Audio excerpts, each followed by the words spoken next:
and welcome everyone.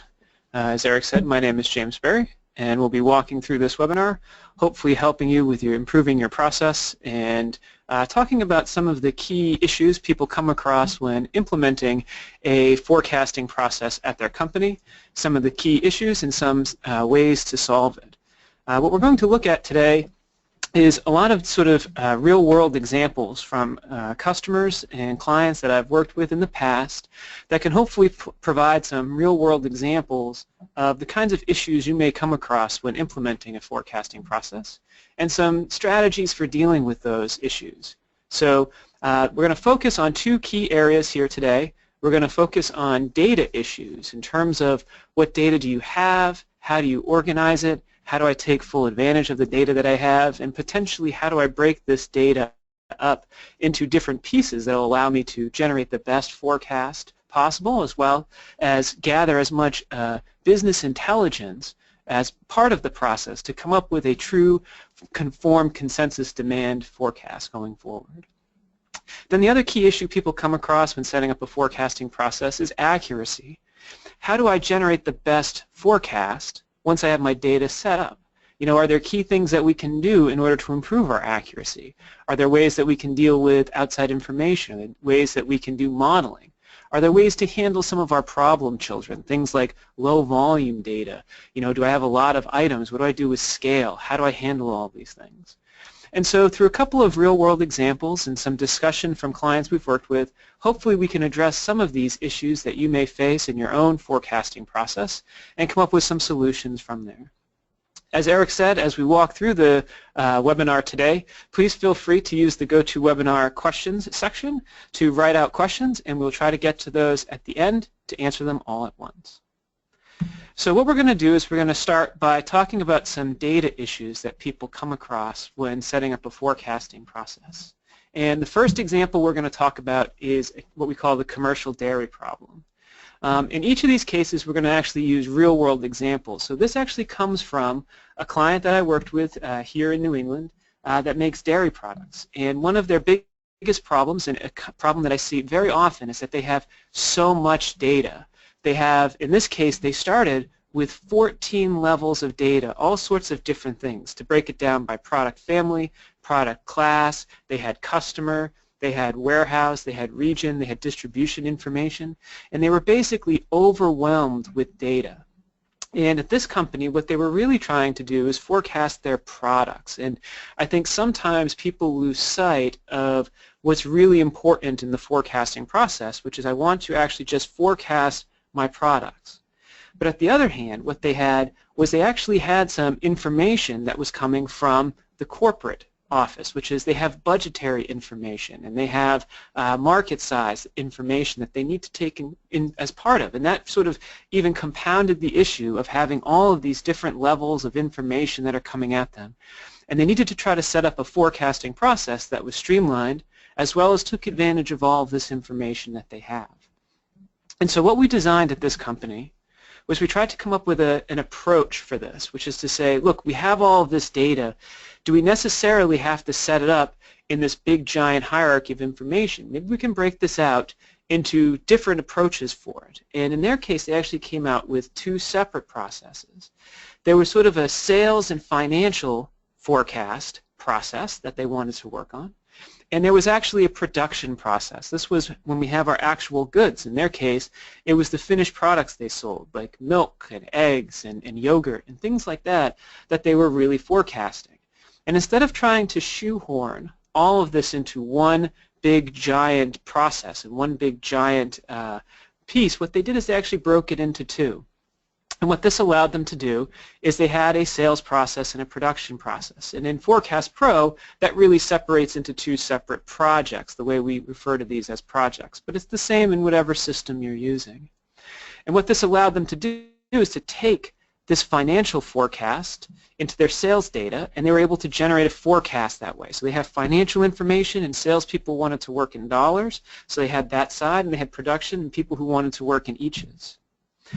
They also eliminated, in this case, a customer level. And in our next example, we'll talk about whether that's possible or not possible and how we might want to deal with this if we needed to keep it.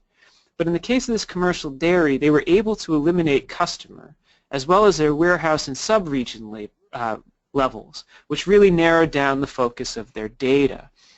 And so again, making this process easier and more direct in terms of generating a forecast and being able to look at information that was very important to them. So they really used this kind of divide and conquer approach in order to bring it in.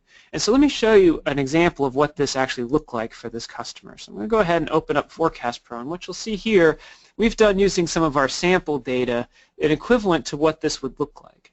Right now what they have is their actual process. So they have their actual parts down here at this lower level, but what they wanted to do is they wanted to bring in at these higher aggregate levels. In their case, they were doing it at their different product families. As I said, they had milk, they had sort of eggs, they had yogurt. These were sort of their higher levels. And what they were able to do is they were to forecast in a financial standpoint separately. And they were able to bring that information in as external data. And so what we have here in Forecast Pro is we actually say, okay, well here's our financial forecast on a month-by-month basis coming in from our separate project. And this was generated outside. And in a lot of companies that you deal with, this financial forecast is usually provided for you, and it's usually provided at a very high level.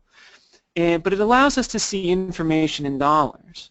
One of the smart things that this company did, and what I've illustrated here, which is also a very useful part, is a lot of times people work when they get their financial information on a period-by-period basis. In this case, this is a monthly data example, and so we're looking at the financial forecast on a monthly basis. But it's also really important to understand, if I'm working with financial numbers, to look at it on an annualized basis as well. And so what they were doing here, and it was the first people I saw this, and I think it's a very good idea, which is I also want to see it on a year-to-date basis. So how am I doing up until this point in the year? Because my months may be off a little bit, but some months I might be higher than my financial forecast, and some months I might be lower. But if as a whole we're coming towards that consensus, that's actually very, very useful. And in fact, we've carried that over in this example to show you how to do that here in actual data. So we're working in units. We can also see year-to-date in units. So we have the units as monthly, and we also have it as year-to-date. So this kind of way of looking at the data both in a period-by-period basis, but also on an ongoing aggregate basis throughout the year, can be very beneficial in terms of seeing where you are, not just this period, but also how you're doing so far throughout the year. And for the second half of the year, we're going to have to make up ground. Are we actually ahead of where we should be for this second half? And that's actually very useful information. What we've also done is we've utilized Forecast Pro here to change from units into dollars using our conversion factor. And this also is being shown in a month-by-month basis as well as an annualized plan. And what this gives me the ability to do is actually lets me look at how much data is changing from month to month. How I'm looking at it, I can actually look at the difference here from monthly processes, and what we're able to do is then look at the percentage change. Are we under or over where we should be up until this point? And again, this is also shown on a monthly basis and on a year-to-date basis. And so utilizing some information like this, what we've been able to do is we've been able to take two separate processes. In this case, they have a financial forecast that incorporates sales information in dollars, and that's being loaded into a process that's working in units. A lot of times people have this idea that they have to be sort of shoehorned together into one single process. But sometimes it's being handled by different folks in your company, and it's actually a good idea to keep it separate. Then here in Forecast Pro, what we've done is we've taken the unit forecast that we're generating, because we think this is a better way to generate a forecast from a production or an inventory standpoint, and we've been able to incorporate by importing in an outside forecast, in this case the financials, convert your units into dollars so that we can actually have apples-to-apples comparisons to look at this. And now with all of this information available to us, now we can actually make informed decisions of how should we be adjusting our forecast. Are we missing trends? Are there actually big events that are coming up that we need to take into account? And it gives us a clear, defined way of viewing our data, of viewing multiple sets of data, while still simplifying the actual forecasting process in Forecast Pro. So this is a very beneficial approach, and I think it's sort of a good way to introduce the concept of I want to break my data up into pieces. Maybe this problem doesn't have to have just one size-fits-all piece, maybe I can actually break it into some pieces and actually try to approach the problem from different directions and then incorporate all the results at once. Okay? So that's our dairy example. I'm going to go ahead and close this. I'm going to come back, and now we're going to look at another example where they weren't quite so lucky in the ability to actually break their data up into multiple pieces. And so this is a consumer products company, and what they do is they have a whole lot of sort of consumer goods. You can think of them as sort of apparel types of pieces that they were making, and they have lots of different information because of this. And one of the things they have to do, because they're retail, is they actually have to include customers. They simply don't have a way around that. Because they're a retail environment, they're selling directly to their customers, this is a vital piece of information that's needed as part of the forecasting process. Now, from a statistical generation, customer is not really that helpful because typically customers don't order in patterns. It's not like a customer comes to you and says, every summer I want one of everything you sell. It doesn't usually work that way. Different products have different patterns. And so from a statistical forecast generation point of view, customer can sometimes be problematic. The other thing that customers can do is they can really expand the scope of your problem that you're having here. And this is what we call a repeater versus a multiplier problem. Okay? So a repeater is something like a product family. So when I create a data hierarchy, an item will only exist in one product family, most likely. And so in terms of complicating your forecasting process, in terms of expanding the scope of what you're doing, it's not really that impactful, but it can be very useful for reporting and grouping.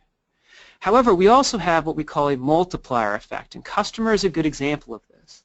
Imagine I have one SKU, and I just forecast total demand for that SKU.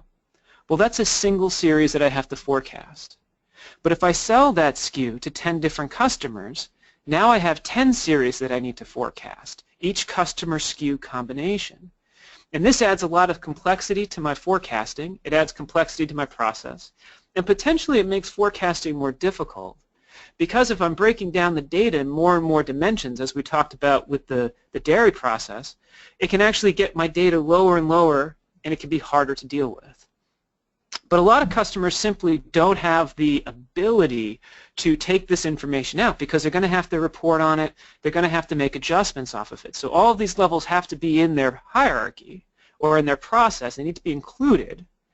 But we need to deal with the fact that it proliferates our process. And this company actually came up with a very interesting idea. They had to create a very complicated hierarchy in Forecast Pro because they had 10 different levels that they needed. And they needed to accommodate both their demand planners who were looking at products and their SIOP managers who were talking about sales and inventory. And so they really had two different people who had different input. And unlike in the dairy process where they actually broke it down into two separate processes where two separate people forecasted and then they brought it back together again, here they simply didn't have that luxury. They had to use all the data all at once so they could accommodate both groups. And so to handle this, what they did is they created a very complex hierarchy. But they thought about it and they actually split it into what I would call two halves. They had half the levels of their hierarchy were used to satisfy the demand planners and half were used to satisfy the SIOP managers. And what they did is they talked it out and they actually said, you know what we need to do is the demand planners are actually going to generate our baseline forecast. And this is a key important concept, which is when I'm doing a forecast, I want to have a starting point. I heard a great quote recently that utilizes this, which is people like to critique numbers, they don't like to create numbers. And so there's this concept that I need to create an initial forecast which will then be adjusted or critiqued by some other users. And it was determined that the demand planners were going to be the ones who had to actually create the numbers. And from the demand planner perspective, they only needed a couple of levels. In the case of this example from our customer, they actually only needed 4 levels that they were looking at. But there were a whole bunch of other levels they needed to include in their hierarchy to satisfy the SIOP managers. And so in Forecast Pro what they did is they simply made the top 4 levels the levels that the demand planners needed. And on the 4th level, what they did is they put a top-down flag using our Forecast Pro, basically saying that this 4th level of our hierarchy, this is the effective bottom level from a forecasting perspective, and they push this across the board. So now the demand planners never have to look below level 4. They know that that's the bottom, and they really only focus on those 4 levels. Again, basically splitting the process of generating a forecast. And then the additional levels underneath, they never looked at. They were simply there for reporting. And when the SIOP managers came in, what they were able to do is they were able to rearrange the hierarchy now that this baseline forecast has been created, and they could critique it. They could make changes to it. And this allowed them to then work on the levels that they thought were necessary after the demand planners were done. So it's a different way of approaching this divide and conquer in that they had to put everything into one project, but they were able to satisfy 2 separate needs from 2 separate groups. I can show you an example of this. And here we have is very similar to what they were looking at. They had their division, and then this was broken down by their different product families. Then they had different colors and different sizes, and then their SKU. And so they have this level of the hierarchy. They only wanted to work with products, which was product groupings, color, size, SKU. And what they've done is they've put here in Forecast Pro, they've put a top-down all the way across the board. So basically, from a demand planner perspective, these are their only levels. These are the only levels they need, okay, when they're actually generating a forecast. But they're able to store underneath these levels a whole bunch of other information on customers, on locations, and on any of these other processes that come down to it. And what they're then able to do is when they're done generating their forecast, they're able to actually move this information about. So what they could do is they could actually come up here. They could move in Forecast Pro. We could actually do our hierarchy, and what we'll do is we'll move to the product group level here. And what we can now see is the hierarchy will redesign itself, and now they can come into their division, and the SIOP managers can come and work at the customer level, which is where they're more comfortable working. And so, again, the whole point is they needed to satisfy the demand of 2 different groups. And what they were able to do, instead of break it up into 2 pieces, is to effectively break up the process into 2 different sections so that each user of the software got to see the data the way they wanted it and were comfortable working within the tool. And this is always important, you know, comfort and familiarity. This will lead to buy-in at your companies. Okay, let me close this one. And let's go back to our 3rd example, our final example when talking about data. Okay. And this comes from our spare parts company. They make sort of nuts and bolts and things like that. And another very common problem that they have is that they have lots of data. They were overwhelmed with the number of items that they had. So they had something like 40,000 series that they had to forecast. And they were even more skewed than a standard Pareto way of looking at things, which is, you know, if Pareto says, you know, our ABC classification, 80% of my volume comes from just 20% of my items. They are actually even much more skewed, that probably only the top 6 or 7% of their items constituted 80% of their volume. And this happens quite a bit. Whether we're breaking the data down into different dimensions or whether it's just the nature of the data, they have a lot of sort of spare parts, and they have all of these different pieces that are available to them. And one of the things that was unique about their company, and I see a lot in not unique to them, but something that was about their company and is actually fairly common between customers that I see, is that they had a real issue with shipping, and that their products are very low cost, but they're also very expensive to ship. So they sell at very low cost because it's a low cost item, but they're very, very heavy, and very heavy items are usually very costly to ship. And so they have a lot of low volume items, they have a lot of items, and what they're dealing with is how do I actually deal with all of that in the sense that I also have these minimum order quantities that I have to hit. And so what they've done is they did a whole bunch of different things, and the first was to actually categorize their data not by the products themselves, but by their shipping methods.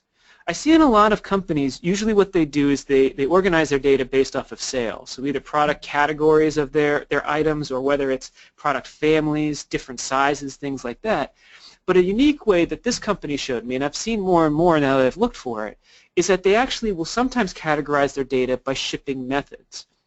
Okay, some items are standard shipping, some have to go by barge, some can actually be air shipped, and the actual way of categorizing your data this way can actually sometimes be very, very valuable because, as we've talked about, different products will have different methods that you would use to go forecast them depending upon how I'm going to order them. I'm going to order them in huge bulk orders so that the period by period forecast isn't that important to me, or am I going to forecast them very, very quickly? They're very rapid, they have very short lead times, their shipping costs are less. I want to be more proactive in forecasting those, maybe having a smaller amount on hand for dealing with this. The other issue that this brings up is having data that's not just lots of data, but very sporadic or intermittent data. And it's very, very common to have this. And so after they did their shipping methods that they did to, they also started loading in their minimum order quantities. And this is something that's new in Forecast Pro in the last year or so that we've allowed you to start doing this, which is to start rounding the forecast into these order quantities. And this will work for both low volume items, which will help you in terms of the, look, if the bulk of my items are low volume, I'm not really invested in these items, I want to have better forecasts from them. This will help because I can start rounding to whole numbers. And then for our larger bulk items that we have to ship in very large containers, what I'm going to do is I'm going to start rounding these to their minimum order quantities so that I'm ordering it the right way and we're putting the forecast in correctly. So it's an interesting idea of this sort of shipment classification of your data. And let me go ahead and show you an example of this. So here's an example. They have a whole bunch of parts, and we have two ways of looking at this. The first is a high volume item, and then for this item we have a low volume item, which is still a similar problem to what they were dealing with. So here in this high volume item, what we're looking at is we can actually see two sets of data. Here's Forecast Pro's statistical forecast on a month-by-month basis. And what I've been able to do in this process is actually load in a minimum order quantity. Forecast Pro calls it an integer rounding quantity. It's one of our new system rows, and we can actually see it here. These folks have to order in quantities of 1,000. You know, they have these units, they sometimes sell a couple hundred at a time, some months they don't sell, but they need to order in quantities of 1,000 because these items are very heavy and these are things they need to do. And so what we've done here is we've actually rounded the data so that the sum volume is exactly what it should be. So for instance, we're rounding up, so the first month 19,000, that rounds to 2,000. The sum for July and August, the next 2 months, is 2,400. So that should still, if we're rounding that into groups of thousands, that should still add up to 2,000, and that's exactly what we have here. The first 3 months sum to 3,800. If we're rounding that to thousands, that's around to 4,000, and that's exactly what the first 3 months do. First 4 months, 4,100, that's 4,000. 4,300, that's 4,000. 4,500, that would round to 5, and we get another 1,000. And we can see these numbers numerically here. We can also see them graphed down here in the graph. We have our red line in the forecast and the yellow matching the integer forecast, showing you orders in groups of 1,000 at a time. Now the forecast is very similar to what you were seeing before, but it's sort of smoothing it out a little bit. And this can really be beneficial when you're working with these items that have, again, they're kind of cheap products, but they're very expensive shipping costs. And so by rounding into these minimum order quantities, this becomes a really, really important option that's available to you. This same process of rounding into minimum order quantities works not just with high volume items where we have these groupings, but it can also apply to low volume items. And so I have an example of this here. What you see is this data is very low volume. It's very sporadic. If you look at its history, it either sells 1 or 2. It's always in units of 1. They sell one-offs with this item. And it is a spare part, you know, so this is one of those things that they can actually round into this. Okay? Now what you'll see is our forecast is actually 0 because we're using standard scientific rounding here in Forecast Pro, although when you look at the graph, it's not actually 0. We can actually expand this out a little bit, show it to 2 decimals. It's actually 0.2 a month. Now if we use the standard rounding for this, it would be zeros. And we'd have the same problem with things that were, say, 0.5 or above. They would round up, and we'd have this same sort of problem. And when you have thousands of items or tens of thousands of items, as we've been talking about, you're not really going to be looking at all of these C items. And one item here or there, rounded up by 10,000 items, that's going to really turn into inventory costs and holding costs, and that can be a real problem. And so one way to deal with this is to simply say, let's use a different type of rounding. And I'm just going to have a minimum order quantity of 1. And we'll simply round up. Anytime we hit to 1, we'll put that in here. And so you can see here, the first 2 months would be 0.39. Again, this is all rounding. First 3 months would 0.59, that would round up to 1, so let's tick off 1. And then we keep rounding and rounding and rounding until we cross 1.5. That's when we tick off another one, and it'd be placed onto here. And this information is very, very useful for dealing with our low volume items. We have so many of these items available to us, and they're going to constitute the bulk of our data. So maybe we can set up these rules for how we'll round, and we can either round to whole numbers, or even if these low volume ones, maybe you sold them in packs of 5, we could actually set this and load it so it rounds only when we actually constitute up to 5 units. So it's a very, very interesting strategy for dealing with this, either for low volume or for high volume items that have minimum order quantities. And by loading this information in, we can take advantage of, have more rules in place to sort of alleviate the problem of having way too many items for us to look at. And we have a lot of low volume items which will probably make up the bulk of those series we're not looking at. So maybe we can put in some different quantities for this. So it's a technique that works for both high volume items with rounding issues as well as low volume data. And this company really took advantage of it, and they saw great gains and improvements in their forecast accuracy, which was really, really important to what they were doing. Okay? All right. So what we're going to do is we're going to shift gears a little bit. So that's talking about data, and data is very, very important. That's the basis of what you're doing. And what I've been trying to get across is the concept of thinking about your data differently. But now that we've done that, how is it that we actually start looking at some accuracy issues? And for this, we have a beverage company example I wanted to sort of talk about. Okay. And this was a very unique company. They do sell beverages. They're a worldwide company. And they were looking at sort of the weekly data, and they were having the same data issues as everybody else, which is they have lots of data. It's not going to be reviewed. They have to review it very quickly because in this case they were doing it weekly. The example I'll show you is monthly, but they were doing this on a weekly basis, so they simply didn't have the time or the resources to view every item every week. And the other problem is that they had lots of promotions that were going on with their data, and so they were able to, you know, they have these big things that are really driving their demand. They were able to track their promotions pretty easily in their database system, but it was very hard for them to sort of know when it's coming up and when it's happened in the past, and they simply didn't have the resources to go and clean it up completely. So they had all of these different things that were running against them. And so what is it that they actually implemented? Okay. Initially, what they did was something that was what I would call sort of the automatic solution. All right. They did have, you know, they had the same problem as most that we just talked about. Their A and their B items were a small subset of their data, and they did have enough resources to put towards that. But their C and their D items, they simply just didn't have the resources to view. Now, some of this rounding may help, but it's not going to deal with these kinds of spikes in it.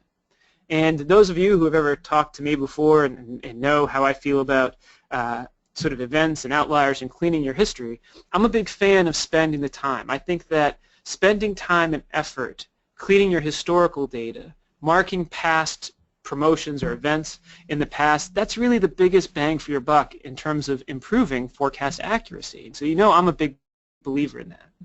But I also know that in real-world situations, you might not always have the resources to dedicate specifically to answering all of these different questions.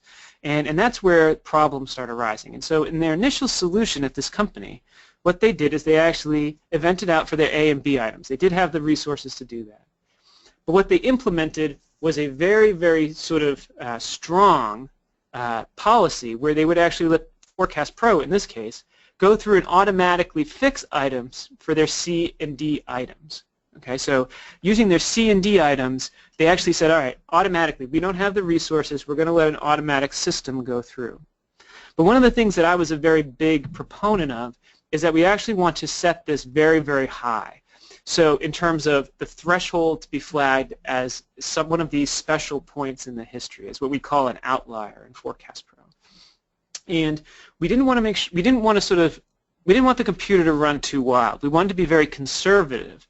That if we're going to let an automatic system look at our data and make these kinds of decisions for us, sort of taking sort of a black box approach, we want to make sure that we're very conservative and we only find very large points. In the case of this example, they set, for those of you who use the outlier detection and correction in Forecast Pro, we set the sensitivity to 6 standard deviations. So we set it extremely large. This says only the largest spikes will be found when we're looking for these kinds of outliers, these points in the past.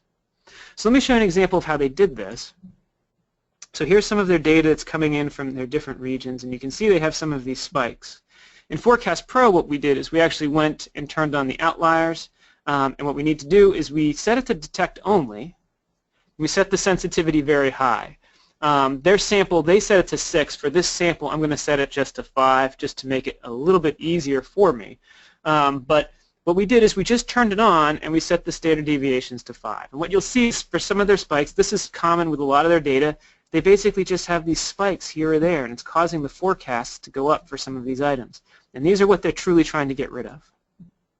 And so what we were able to do is we used our item report here in Forecast Pro.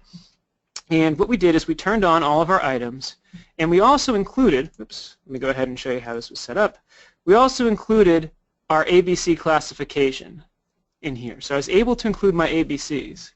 Obviously, those of you who use Forecast Pro, you know you can load those if you have them. I'm just using Forecast Pro's own internal. And we filtered so that we're only looking at the C and D items, only our lowest items. So what I've done now in Forecast Pro is use my item report to create a list of all of my C and D items. And what I'm going to do is I'm going to go ahead and right-click on this report, and I'm going to say Add to Hot List. And what this will do is it'll create a list of all of my C and D items. And what I'm going to do here in this system is I'm actually going to turn on the outlier correction just for these specific items. I'm not going to turn it on in general. I could have done that, right? I could have come over here and turned on the correction for every item. But as I said, I'm not a big fan of that. I think that with your A and your B items, regardless of the system you're using, you want to spend the time and resources cleaning those up, using models to fix them, and in the case of Forecast Pro, using events. You know, you have to have at least the resources to go for that piece, because that's really the important one. You want to use your business intelligence, your own knowledge. But for the C and the D, the bulk of these items that you have, you simply don't have the resources. I understand that. And so what we need to do is we need to come in here and we need to let the computer run. And so what I'm going to do is, again, to reiterate, I've taken my C and D items and made a hot list out of them. And what I'm going to do to the first item is just right-click and say Outliers Correct. And so I'm going to let Forecast Pro fix these points. And then what I'm going to do is I'm going to right-click again, and I'm going to say Apply Modifiers to the hot list. And remember, the hot list contains a list of all of my C and D items. And when I do this, what it will do is it will go through and it will apply it to all of my C and D items, and it will fix these points for me, and it will fix my forecast for me. And so now I've done sort of a hybrid automated versus manual approach to this. I've manually gone through and fixed my A and B items because they're worthwhile, they're worthy of my attention. But my C and D items, I've now applied an automatic forecasting rule that will go through and fix these for me. And what I've done is I've been very conservative in that regard, in the sense that I've been able to actually go through and simply apply them where I have very large spikes only. Now the story of this company actually didn't end there. Ultimately, they realized that they needed to implement something a little bit more steady. This got them a good portion of the way, and this is one of the key things I want to point out, because this company really shows you that a forecasting process is never done. It's never one of these things we set it up and it's perfect, we're going to stick to it just from there. What they realized is that they actually needed to do a review of their process. They implemented this initial setup, and they showed great gains in accuracy initially. You know, because they've actually gone and cleaned up some of their data and they put on some of these automatic techniques, they were able to really improve their forecast accuracy. But after a while, it sort of stagnated. They sort of plateaued at this sort of accuracy piece, and they realized they needed to do more. And so this is really important. They reviewed the process. And what they did is they came up with the ideas that, look, Forecast Pro in their case, or any system, has made improvements, but there's still more gains to be made. And the sort of hesitancy to get sales and marketing's buy-in and things like that, maybe we need that. You know, we've improved it, but we've hit a sort of our natural barrier there. Now let's take it up a whole nother notch, and that's what they did. In the case of this company, actually, what they did is they brought in the sales and marketing team. And they tried to keep it very short in the beginning, although at this point they've actually improved this quite a bit, which is they said, okay, well, at first we weren't getting this kind of buy-in, now we're going to. And so we're going to actually have a meeting once a week, because they were doing it weekly. We'll keep it short. We'll have it under 30 minutes, and basically we just want to know what events you think are coming up or what events may have happened in the past. And so in addition to cleaning up the history that the demand planners knew, they're now getting even more information from their sales and marketing team to make these changes. And so whereas they used to rely solely on Forecast Pro for their C&D items, maybe they know some of these that are coming up, so they're improving those.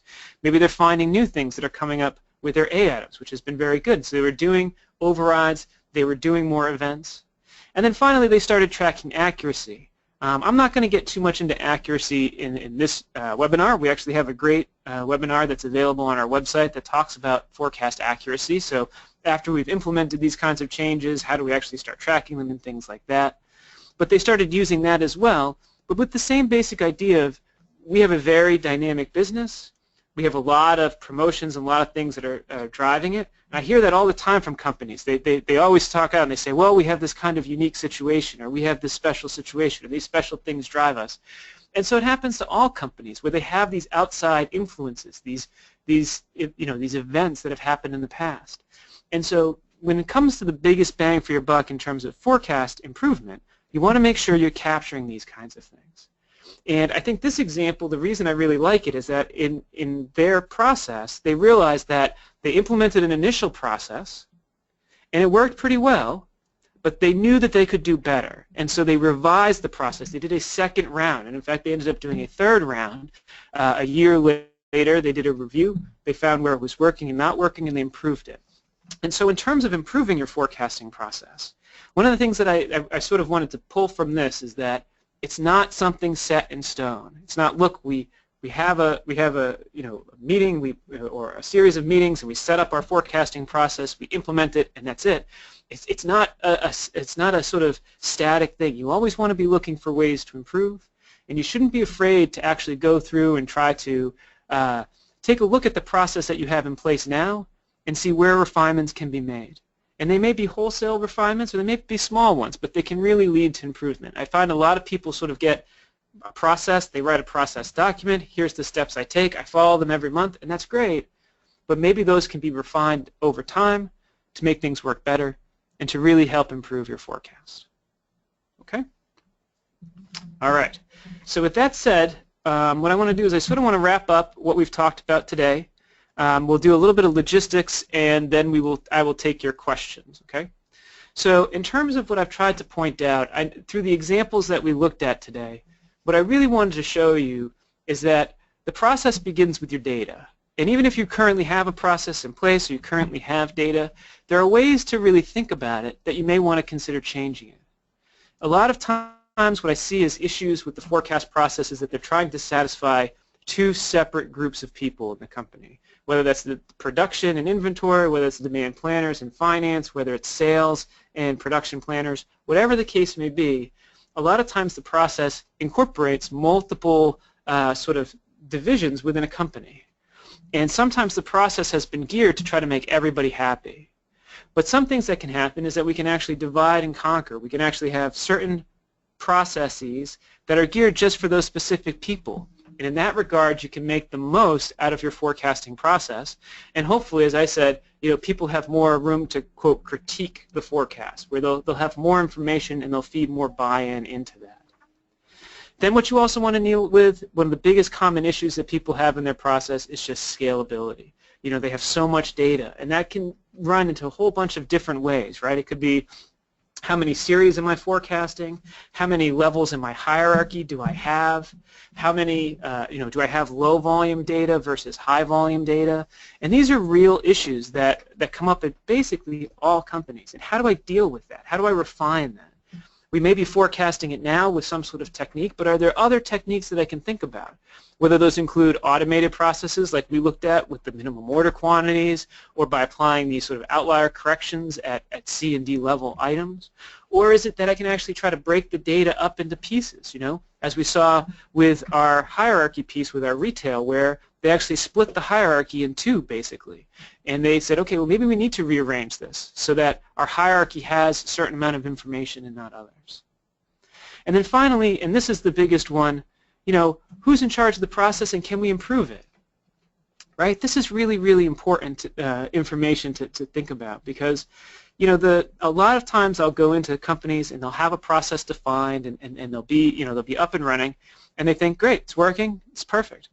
But really this kind of review that happens often, you know, whether it's once a year or twice a year, it's really, really important to say, what are we doing now? How are we doing it? Is there a way that we can improve it? So don't always rest on your laurels. Don't think that what's in place has to be in place. This is really an important step and something to consider, and hopefully some of these examples will have helped you with that to think about it. So just a couple of housekeeping pieces. So today's webinar, Eric mentioned this in the beginning, is recorded and it will be posted on our website as well as the slide sets. We'll most likely post this next week. We will send you an email when it goes live. But that being said, we do have a very large archive of past webinars. It's a really great resource. They're on demand. You can watch them at any point, so please feel free to go there. This is a really, really important resource. And there's lots of other things on forecastpro.com that you can also see. Today's session, obviously use Forecast Pro if you're interested in getting a live demo. If you don't have the tool, we do those via WebEx. So please, at any time, if you ever want to see Forecast Pro, you want to see what it can do for your company, we can show you. We always try to show off some of the latest features, so if you have an older version and you want to see some of that, we can always help you. As well as any other information we have, it's available to us on the website as well. Obviously, my primary role here at the company, for those of you who have ever talked to before, is doing training, consulting, and implementations of the software. That's why I can give these kinds of webinars on some of our other clients. And so we do offer this. If you ever want any more information on consulting or training or anything like that, we're happy to offer it to you. I'm always happy to talk to you. You can visit forecastpro.com or you can email me. My email was obviously in the initial email that came out as well as on the slides. And then I know this got sort of put into my slide here, but we do also have a blog. It's very fun. It gets updated regularly, theforecastpro.com, so please feel free to check that out. Maybe subscribe to the blog. It's a great way to stay up on educational information and any of these trainings that we do. And my final slide here, our next webinar, we do give these once a quarter, will be called Advancing from S&OP to True Business Integration. It'll be on July 21st. It'll actually be 30 minutes later than this webinar. It's actually a slightly different time, but just to be aware. Presented by Dr. Mark Moon, so it'll be, he's a great professor from the University of Tennessee, author, and he's an excellent speaker. I've heard him talk before, so I think it'll be really great. The sign-up for this is on forecastpro.com right now. It is live, so feel free to sign up for this as well. Okay? With that said, time for some questions, and Eric has been steadily taking questions from you guys. If you have some more, please feel free to send them now. Again, if we don't get to your question during the live webinar, don't worry, we will answer it via email as it comes in. So here's Eric with our list of questions. Okay, thank you, James. Yeah, we've had a lot of questions. There have been a certain number of them have been pretty Forecast Pro specific, so Matt and I have been replying to those. And again, if we haven't gotten back to you on your specific questions, keep in mind we'll be emailing them to you after the session's over. I've chosen a few that are more general to pose to James here. And here's the first one. In your experience, how many levels does a typical forecasting hierarchy consist of? Okay, great question. In my experience, and just from looking at customers, the average is between 4 and 6. That's a typical number of levels that most people have. Obviously, the smallest that I've ever seen was 1, because it's just your parts, and a lot of people actually just do that. There's no groupings. They simply do their items. The largest I've ever seen did come from that commercial dairy. It was 14 levels initially, and they cut it down quite a bit, although I did have a customer who had 13 levels, and when I told them that the record was 14, they could find 2 more to get up to 15. But I told them, no, that's not the whole point. So we went the other way with that. But a typical user is 4 to 6, and that's usually how that tends to work out. Okay. Another question here. What is the best statistic to use when looking at measuring forecast error? Okay, so with forecast error, there's no, I wouldn't say best statistic. The two that we tend to focus on in Forecast Pro is the MAD and the MAPE, the mean absolute deviation and mean absolute percent error. Those we tend to look at fairly closely. Some people look at root mean squared error or R squared. Those are reported by Forecast Pro. But we tend to look at the MAD and the MAPE. They're unsigned. They deal with overshoots and undershoots, and they take averages. So we're a big fan of those. So those tend to be the ones we look at. Obviously, if you looked at signed errors, those tend to be more of a measure of bias as opposed to accuracy. They're very useful, but they tend to measure different things. So for us, we tend to focus on the MAD and the MAPE, and we tend to always report them together because we feel they complement each other pretty well. Okay, and our final question here for you. How do you handle different minimum order quantities within the same product family group? Okay, so I showed in Forecast Pro this minimum order quantity piece. I could actually bring it back up. Let me open up one of these that came from the spare parts guys. So in Forecast Pro, how we do this is we actually let you bring in this integer rounding quantity at any level of the hierarchy that you want. So I've been bringing these down here at part level. You can see this one I actually rounded to 3,000. I had a couple other examples here. This rounded to 3,000. This is another one that rounded to single digits if you wanted to see it. And we're doing it at an item by item level. And in fact, some of these other items, these are all going to round to whole numbers in single digits because that's what it does by default. So within our tool, you can actually individually assign the minimum order quantity on an item by item basis, or you could assign the same thing to an entire family or group. So we don't have any limitations on that. Within Forecast Pro, some systems do, but from our standpoint, we can load in at any level of the hierarchy that will allow you to have that there. Okay? Very good. Good. All right, so I think that's the end of the questions, the non-Forecast Pro specific. We do have a lot of other questions that were very Forecast Pro specific. Hopefully, Matt and Eric have been answering some of those. If you haven't heard them there, please don't worry. We will email you with an answer to the question. If you ever have any questions for me, feel free to contact me directly. You have my email because I sent out the invitations, and if you want to reach me, it'll be on the slides as well. I'm always happy to answer them. And with that, I'd like to say thank you for attending our webinar. It was great, and have a good rest of the day, everyone.